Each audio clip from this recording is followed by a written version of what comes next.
Desde el glorioso Batman hasta el temible Drácula, los murciélagos los hemos visto siempre en las sombras.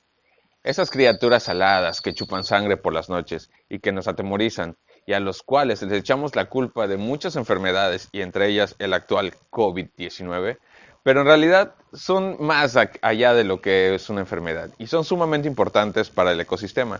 En este video conoceremos qué hacen los murciélagos por nosotros y su papel en el mundo más allá de una posible pandemia. Yo soy Fabo y estas son mis planes.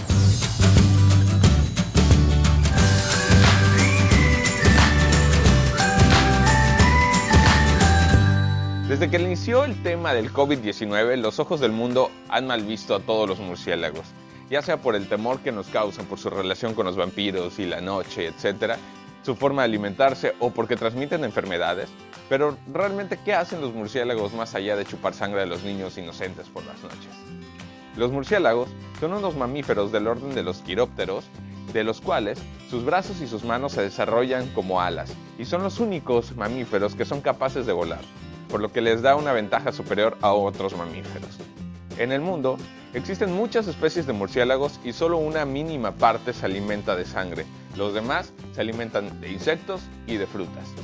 Para conocer un poco más de los murciélagos, nos entrevistamos con el doctor en ciencias Luis Daniel Ávila Cabadilla, profesor investigador de la Universidad Nacional Autónoma de México. Y esto fue lo que nos dijo.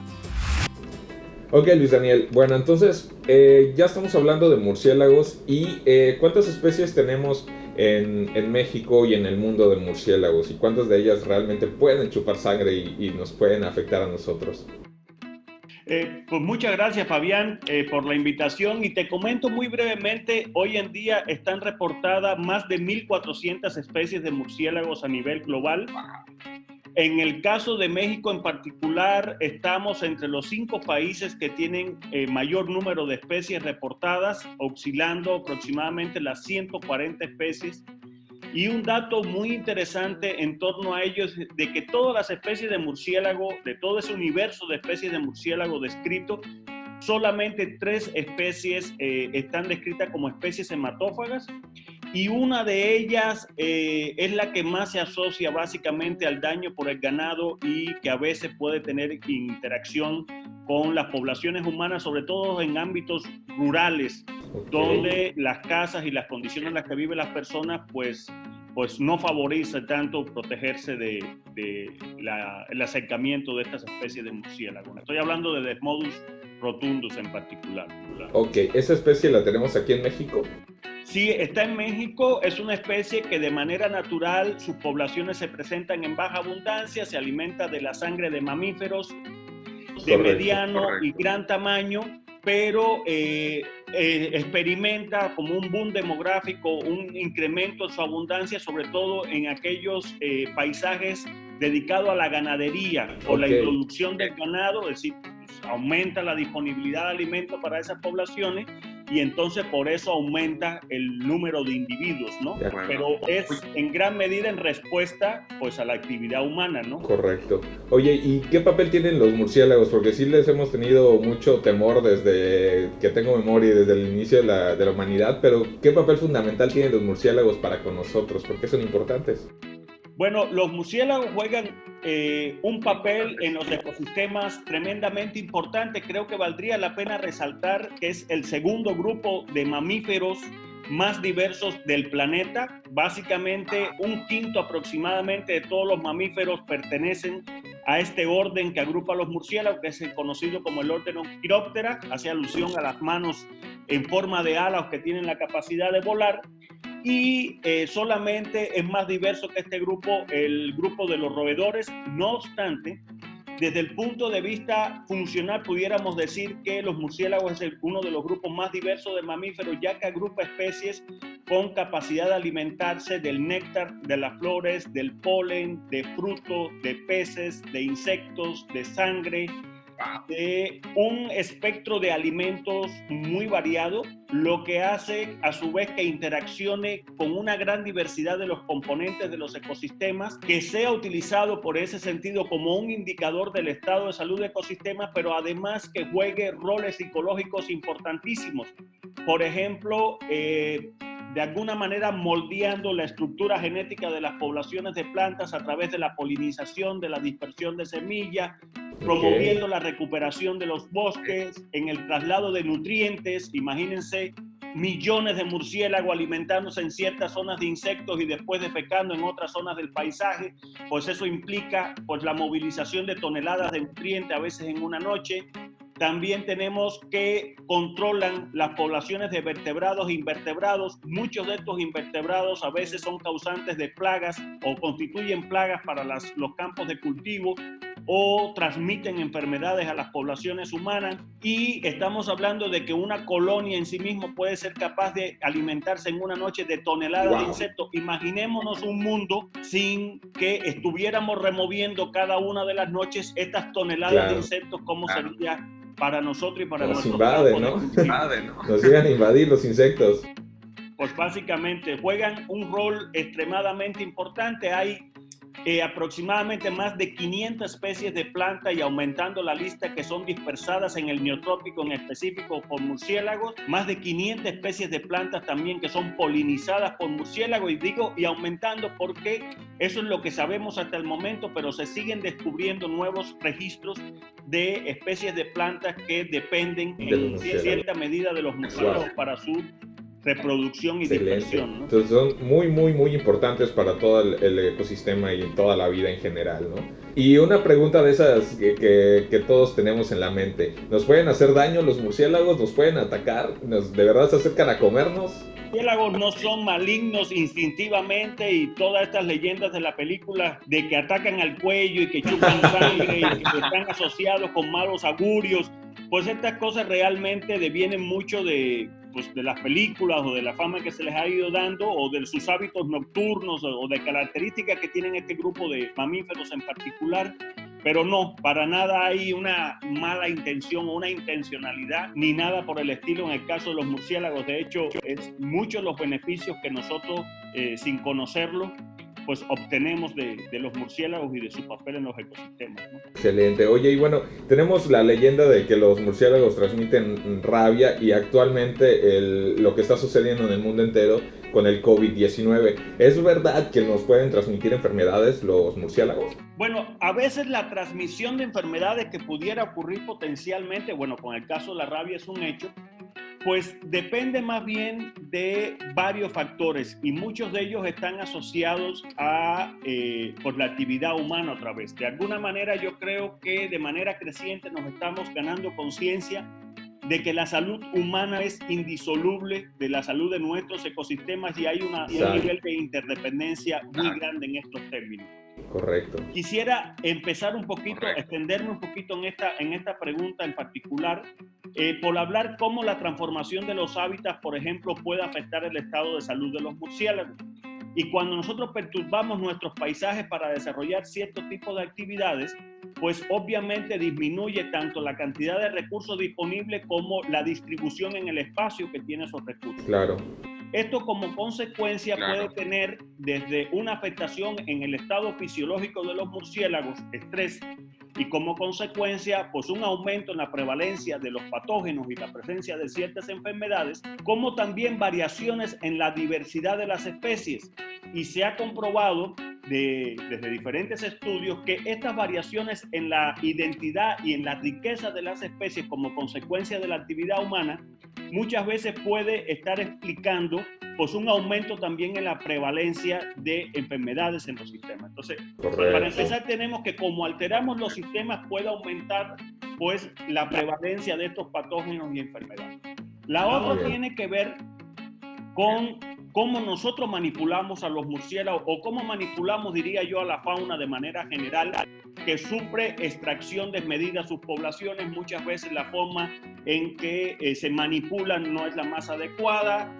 Hay un incremento del acercamiento de nosotros hacia la fauna que está explicada en gran medida porque estamos creciendo poblacionalmente, expansión de la mancha urbana, estamos invadiendo los hábitats naturales, alterándolos.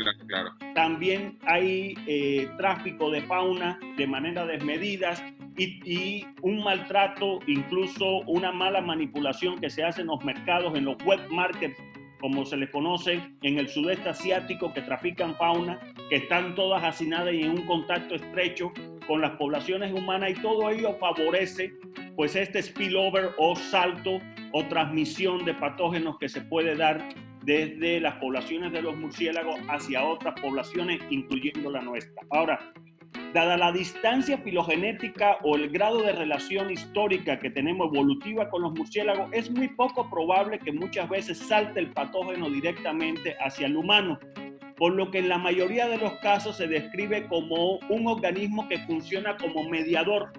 En algunos casos han descrito a los camellos, la civeta, en el caso del SARS, el camello en el caso del MERS, esta enfermedad respiratoria también que asoló al Medio Oriente, y tenemos el ébola en el caso de los monos, y ahorita tenemos el pangolín en el caso del COVID. Y esto, pues básicamente, este contacto estrecho de los murciélagos con este grupo de organismos que muchas veces se da en este tipo de mercado, pues favorece el tránsito del virus hacia ellos y posteriormente hacia el humano.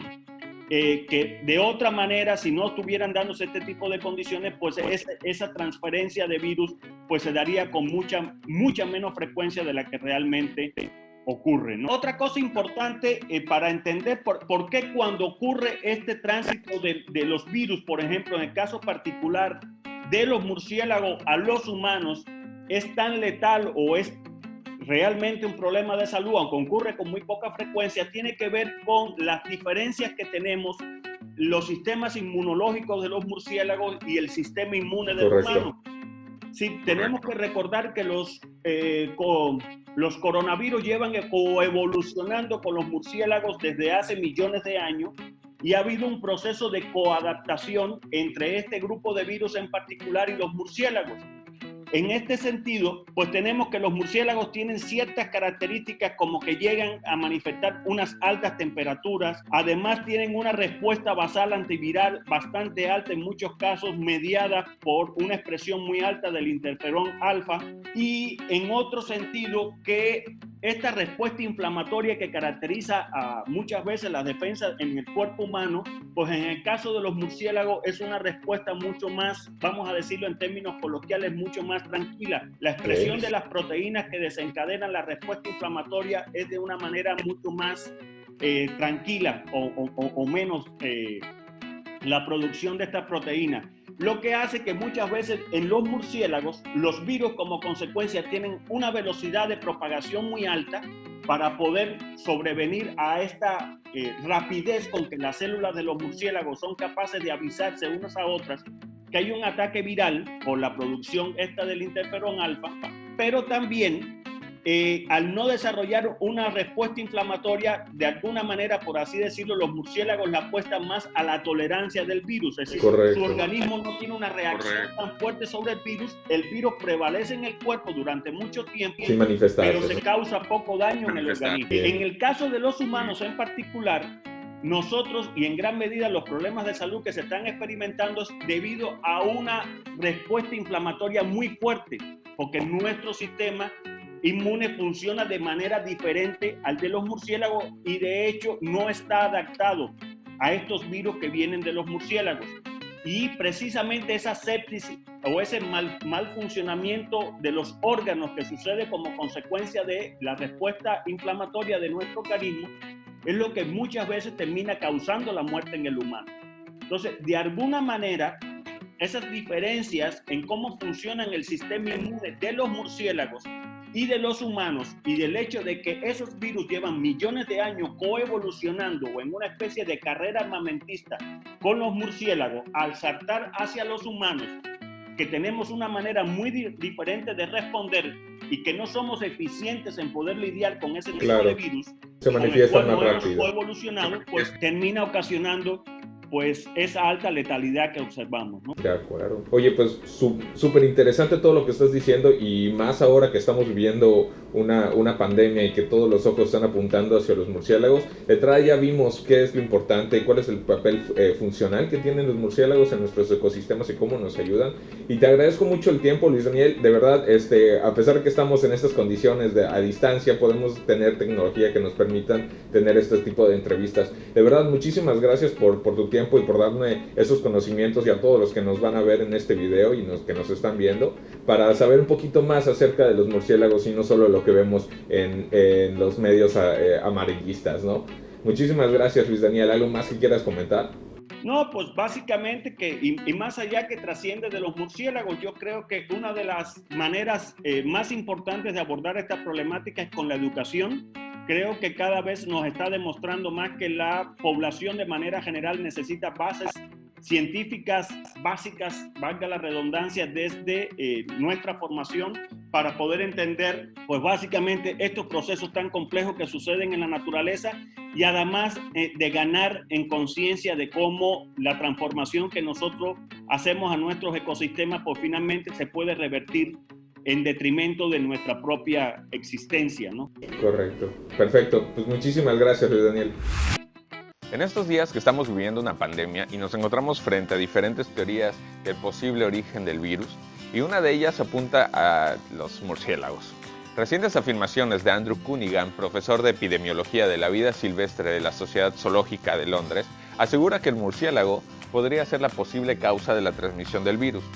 Pero esto también responde al mal manejo y tráfico de fauna silvestre por parte de los humanos, como bien dice Luis Daniel. Cunningham dice que el murciélago, como la mayoría de los mamíferos, tienen virus y enfermedades que se manifiestan en ellos únicamente, pero pueden haber condiciones ambientales que cambien estas interacciones, como el estrés, por ejemplo. Así como tú te estresas en el trabajo, bajan tus defensas y te enfermas, ellos también tienen este tipo de reacciones.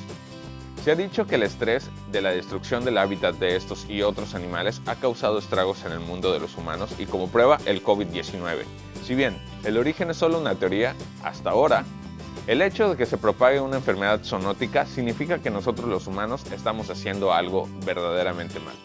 Destruir nuestra naturaleza solo se traduce en la propia destrucción humana.